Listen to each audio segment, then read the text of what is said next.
If your LG refrigerator ice maker has stopped producing ice, we can troubleshoot the most likely culprits in just a few minutes.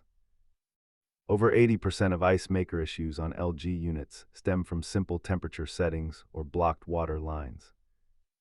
Before you call for professional service, let's walk through the diagnostic process to rule out the basics. Always start by unplugging your unit, then verify your freezer temperature and inspect the water line for any visible kinks. Common internal issues include a frozen fill tube, a clogged water filter, or simply ice clumping inside the ice maker bucket.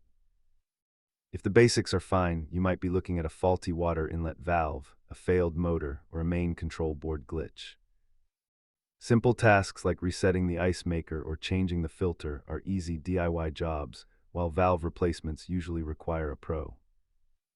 Costs vary significantly, with simple filter replacements being much cheaper than replacing the entire ice maker motor or assembly. For advanced testing, use a multimeter to check the limit switch and confirm that the inlet valve is actually receiving power. Keep a basic toolkit handy, including a multimeter, a Phillips head screwdriver, and needle nose pliers for those tricky internal parts. Always prioritize safety and avoid forcing plastic components, as they often become brittle and break easily after years of cold exposure. If your ice maker is still not working after these steps, it is time to call a professional technician for help.